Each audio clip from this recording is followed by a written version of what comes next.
Welcome to the Manifestation and Money podcast, Morgan. Thanks for having me.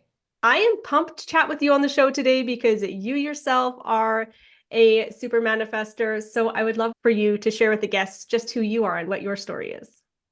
Okay, so I am Morgan with Morgan Manifests, and my manifesting journey really started in 2017. I was trying to buy a house, was trying to get a job, I was trying to do all the things, and by the beginning of 2018, I just kind of hit a rock bottom. Like my friends from college had dispersed, and I knew I was meant for more, but I couldn't find a job to save my life despite having a master's degree and a real estate license. And it was devastating. I couldn't find a boyfriend either. So it was like money, love, self esteem, like all the things. And one week, a friend of mine recommended that I read the book Think and Grow Rich. And that same week, my dad gave me that book for Christmas without me even asking for it. So fast forward to the first week of January, and I'm finally like, okay, I've got to do something different. So I read that book. And then I started learning about different thought leaders, just watching YouTube videos like Bob Proctor and Abraham Hicks and some of the like original thought leaders in law of attraction. And I just started applying what I learned to my life. And really, I took the scientific approach to manifesting, which is funny. I don't consider myself in like the woo woo or spiritual realm. I don't know much about astrology or crystals or any of that stuff. I've never done yoga. Back to the story. I just started to learn and apply and learn and apply. And I landed what I thought was my dream job and then got into that. And it was a corporate job. And I'm too extroverted to be behind a computer. And miraculously, I manifested an even better job. That was a little balance of doing real estate brokerage and also supporting my boss and helping him grow his team. I started to really come to as a person and a manifester during this time. And at the beginning of this career, I was leveling up my income. It kept going up exponentially each year. And I was building my confidence. And I was applying what I preached in my manifesting programs. And eventually, some of the shadow and some of the like subconscious beliefs around worth being tied to productivity were really showing up. I was working like 60, 70 hours a week. And as the business became more successful, and mostly on my behalf, I ran the company and helped it grow from 7 agents to 30, but it was at my expense too. So with time, with over a few year period, I was like, burnout boss babe all the way. Like all the things were happening until I hit a rock bottom in this career where I had a miscarriage and got really disconnected from myself. I thought I was doing the right things in the manifesting realm, but really I was totally subscribing to that hustle culture mentality. And the business that I was growing, I was so in love with the team, but it just started going a different direction. So I decided to practice what I preach and start seeking out magnetic mirrors to figure out what are my next steps. And to me, magnetic mirrors are the people that we seek out so that we can observe them and learn from them and start to embody their qualities through the practice of observation and connection. So I'm just like, okay, this job is not working. I'm just going to go out on my own and just be a freelance real estate agent. And I had this divine download, this clear message to reach out to a very specific magnetic mirror and sit down with him and just pick his brain, buy him coffee, buy him drinks, whatever I could do to glean his wisdom and his magic. And in that conversation, he said, hey, why don't we start a real estate firm together? And I'm just like, what? Like this person that I really admire professionally, who retired in his 60s to become an artist and live in like the cool part of town, is now asking me to start a business with him. From there, I left and started a real estate business. I do commercial real estate and business brokerage. And within a couple months of leaving my job, I had a team of 7 agents. It was like prospering. I manifested enough money in the first few months of my business to be able to have my livelihood set aside for a year. It was like the universe just patted me on the back. Thank you, Morgan, for following your heart and trusting me to take you where you need to go. I'm going to bless you with more money than you could have ever imagined was possible for you. That seems like rainbows and sunshine, but as I have learned by working with countless entrepreneurs and especially women in business is even if we do manifest the money, and I mean, I was working probably 10% of the amount of time that I had in my prior career, I still had some residue, some stuff left behind to start to heal. And when I went into self-employment, within a few months, I got hit with, I would say in the first year, $50,000 worth of unexpected expenses. So I manifested this huge pile of money when I started. And then as I'm going in, it's like, oh, one of your rental properties, something's broken and there's a leak and a flood, or, a tenant has to get evicted, or like just all of these things just kept coming up, coming up.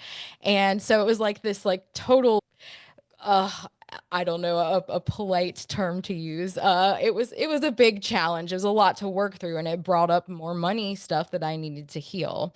I guess the second year of self-employment, I got hit with another just huge challenge, big spiritual awakening, and I basically, in 2.5 years, I lost over 20 friends and loved ones. They passed away. I mean, all ages, all different causes. It was insane. So I'm like navigating self employment and being 100% dependent on myself for my income, getting hit with all of these unexpected expenses, and then having to decide over and over again, am I going to put work on hold? Am I going to put the money making stuff on hold and trust my higher power is going to have my back, and I'm going to be able to make it when I take a week off to drive to go see a family member who's about to pass, or when I have to take a few days off to go be on the bedside of my friend's mom as she's having her last moments on earth. And from that time, it was intense. It was crazy. I had to just keep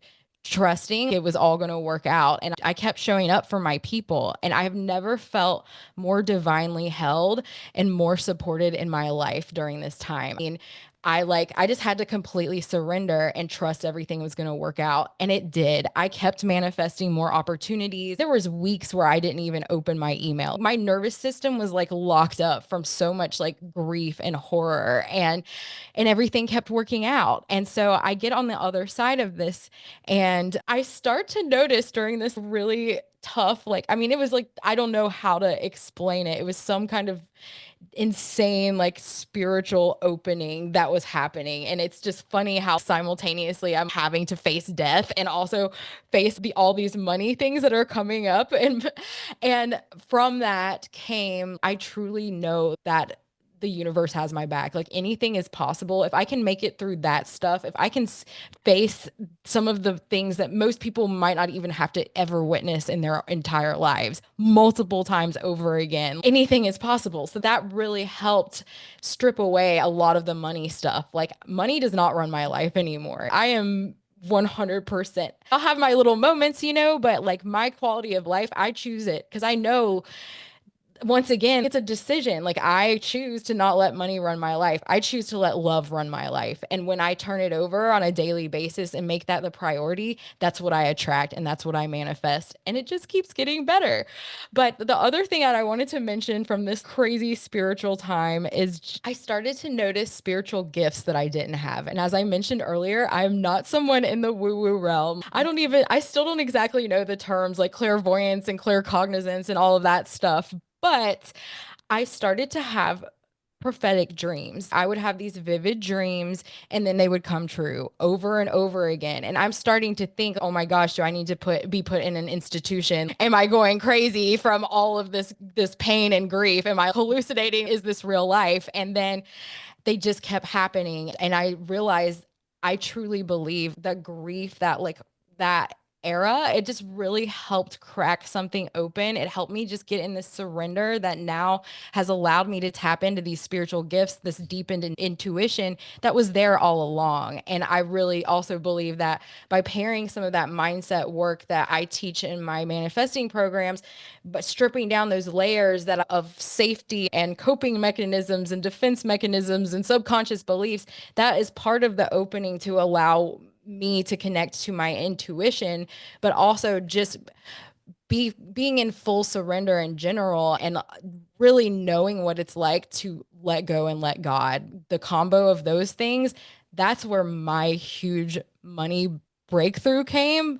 But I don't want people to have to go and get completely steamrolled in order to learn how to live their best lives. So, over the last 6, 7 years, I have been researching and applying and then collecting this data and bundling it up into courses and workshops and worksheets and all the things so that I can help empower women with the tools that were helpful for me to live my absolute best life, which I 100% confident I am doing now. Yeah. Wow.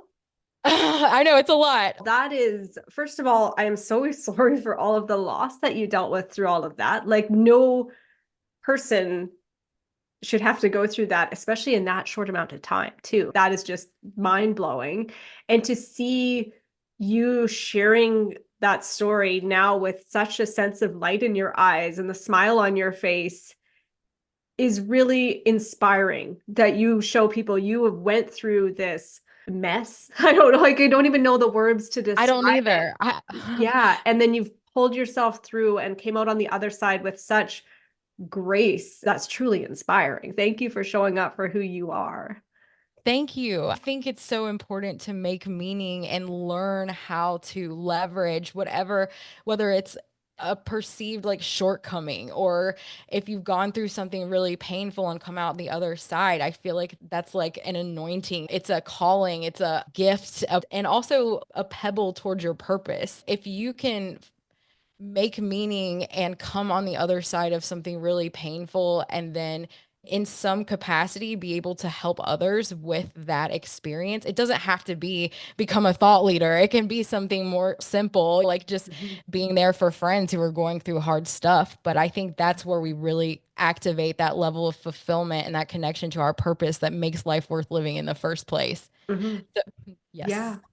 That's so true. Because even on my days where I sometimes I feel I'm a mom. I've got two young kids, and you're stuck at home in motherhood and all the things. You got all the laundry and stuff, and then I sit down and I play a board game on my floor. I'm like, you know what? This is my job right now. This right here in this moment, my purpose is to raise these two little humans here, and it doesn't have to be some huge big thing, right? It's just right there in that moment. How are you showing up? Yes. Yeah, so I would love for you to share like what to switch the story from that amazing thing you just shared, but to go into manifestation and money. Let's just go there because you were able to switch off that need for money or attachment to money by going through what you went through. So how do you help people now essentially do that without going through what you had to go through?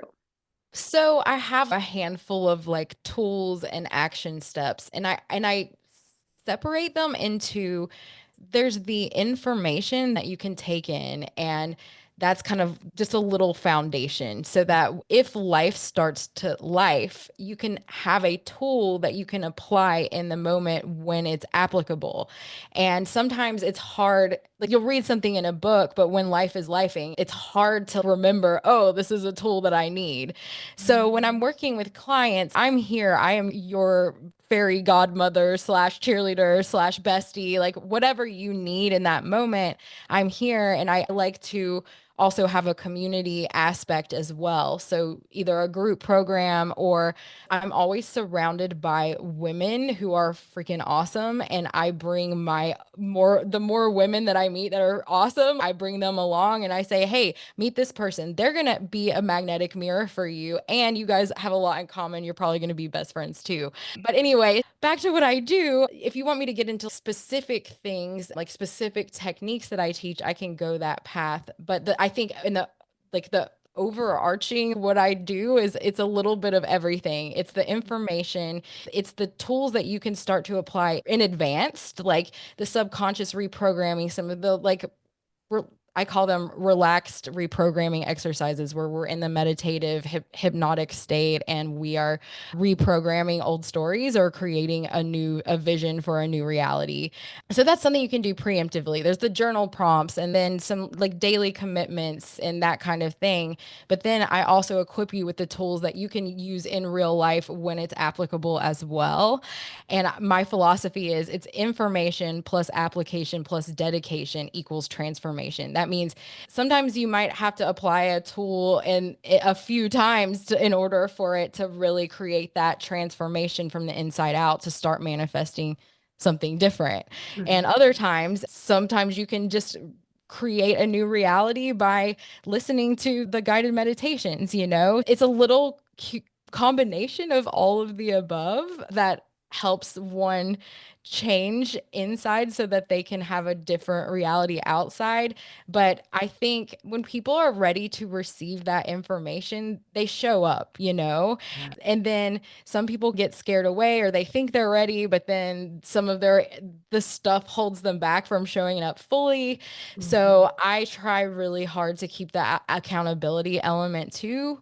And I've oftentimes had people come to me because they are really attracted to wanting to be better with money and wanting to have that community and have that accountability, but life just gets in the way. And it's really important to me that I keep that door open. So if you come and you try to jump in and start doing the work and you just can't do it, come join me the next round in the fall. That's how I conduct my business. The thing that is lighting me up the most right now, the tool that has me the most excited is I say to start promoting your inner child to VP of your destiny. So what does that mean? That means instead of when you start to hear that inner critic, that scarcity, those fearful thoughts coming up, start to separate those and put them into your younger self, that version of you who is your authentic self, that person who is you before the world told you it was unsafe to show up fully as you are. And make a point to no longer tell this person to shut up or shove it down. Like your inner child is your co-pilot now. They are along for the ride and you're going to, instead of trying to ignore them or shame them for speaking up or whatever, you're going to give them what they need to feel safe moving through that fear, because leveling up is all about walking through the fears and to get to the other side, which is always something better. So, this is one of my favorite tools to use, and it has a handful of different effects, like positive effects by doing this. The first thing it does is it separates you from that inner narrator so that you can be an observer instead of attaching yourself to whatever those scarcity thoughts are. I'm not good enough, or there's not going to be enough demand for this, or my husband is never going to approve of this and people are going to think I'm crazy, or whatever it is that's coming up when you're feeling called to do something but having that limitation. Start to see that as your inner child who didn't get that love, that safety, that validation that they needed to feel safe, and then treat it with compassion and love and invite it along for the journey. I'll give you an example. When I had some imposter syndrome come up a couple weeks ago, I was asked to be a speaker at this huge wellness event in Charlotte, North Carolina, where I'm from. And it was like the who's who of women in wellness, and hundreds of people are going to be there. And I was asked to give a manifesting workshop. And I'm like, once again, like I said, I'm not super into the woo. I'm not like I have so much respect for it, all of it, but I'm kind of an outsider in that realm. So I'm like, who am I to be showing up here telling these people who probably know way more about manifesting than me and are going to call me out because I don't use the right terminology in that crowd? Like those beliefs started to come up. I separated myself and I said, little Morgie, that's what I was called as a nickname when I was little. Like, what is coming up? What is making you say these things? Like, why are you scared? And what is it going to take to feel safe in this environment? And oh my gosh, I could cry. I wish I had a picture. I usually do have like a picture of my child self, but I'm in the middle of moving. So anyway, she told me, like, can you just show up fully yourself? Don't try to be anybody else. Don't try to fit in. I want to look like Barbie. And I'm like, oh my gosh, this is coming from a voice in my mind that I have invited to show up and be me, be part of the me who was told it wasn't safe to be the Barbie-licious glam gal to be successful, the me who says you're going to be perceived as an outsider in this wellness event. And I listened and I said, okay, what are we gonna wear? How are we gonna show up as our fabulous Morgan Manifest Barbielicious self? And I let my inner child dress me, and I even brought my little white fluffy dog. I mean, I look like kind of like a Elle Woods vibe at this event where everybody's in yoga gear, hippie clothes, like that kind of thing. And I walked up on that stage and I did the best presentation I ever have. And I felt my inner child's essence like along for the ride the whole way. So not only does doing that help you to separate yourself from your fears, it's like you're able to send love to your fears. And also you're able to co-create and collaborate with that voice that is your authentic self so that you can show up more authentically. And when you do that, that is where the magic happens. I love that. And by you allowing yourself to show up fully like that at that event, people are going to remember you, right? Yes. You were Yeah. being your authentic self and you got to show up as yourself. It's a different level if you show up being truly who you are versus who you think you should show up as, right? Yeah. And like, that's a great point. And I feel like that's that era where I was like burnout boss babe. I was still trying to hide who I really am in terms of I dressed really conservatively and I tried to fit in with the good old boys club because commercial real estate, that's what I do. It's a very male dominated conservative industry and I do not fit the part by my age, my gender, the way that I look. So in that era, part of my burnout was because I wasn't being true to myself. And so I just, that went out the window as soon as I started my own real estate firm because, like, why not? I know what it feels like to deny myself my truth. Let's test it out and see what happens when I show up more and more authentically. And sure enough, I love what I do in that business. I love the clients I attract and it compounds, it snowballs. And remember one time I was on a call with one of my accountability partner business besties back in that day. And I'm like, how am I called to look like a Barbie doll, but also I'm into this spiritual woo woo manifesting stuff and I'm in commercial real estate, like all three parts of myself. How does this make any sense? I'm having like a nervous breakdown. And fast forward to today where I am fully integrated. I am all of the above. And it's like, I don't have to compartmentalize anything. I can just show up as Morgan anywhere, and it makes everything so much more fun and enjoyable. Yeah, And because you don't have a certainly, mask on, right? exactly. And that goes back to the subconscious reprogramming too. Like I was told it's not, you're not going to be taken seriously with tattoos. You're not going to be taken seriously with long blonde hair and lots of makeup and the Dolly Parton Barbie vibes that are just true to me and my essence, you know? And so I had to work through that. And then I had to also learn that you can be a badass in business and also believe that in a higher power and co-create with the universe and trust intuition over crunching numbers to get success. I'm a testament to that. And it's kind of funny like right now I'm in the process of selling an investment property that I had manifested and that was way out of my price range and I just kept doing the next right thing, taking the next aligned action, and then it all worked out. And now it's appreciated, it's doubled in value, and I'm ready to sell that to buy a more aligned property near the beach. I keep trying to kind of push the edges of how can I be more true to myself? How can I push that the edges of my comfort zone and see like how far can I stretch co-creating with the universe. So right now I am in the middle of it. I have a house under contract, my dream retreat property in Charleston, where I want to host awesome women and create experiences where we can empower each other and a awesome place near the ocean. I have this property under contract. I still have don't have my house I'm selling under contract. And it's been fun because it's bringing out a little bit more of that scarcity stuff. And it's like, oh, here's a new belief that I didn't know was there that I get to work through. And on the other side of that is another level of best life. So Yes, that's my approach to money. And I know it sounds probably weird that I'm excited when I hear, or I feel more limiting stuff come up, but I know this is the process. New level, new devil. Like, okay, so I'm starting to have some things come up.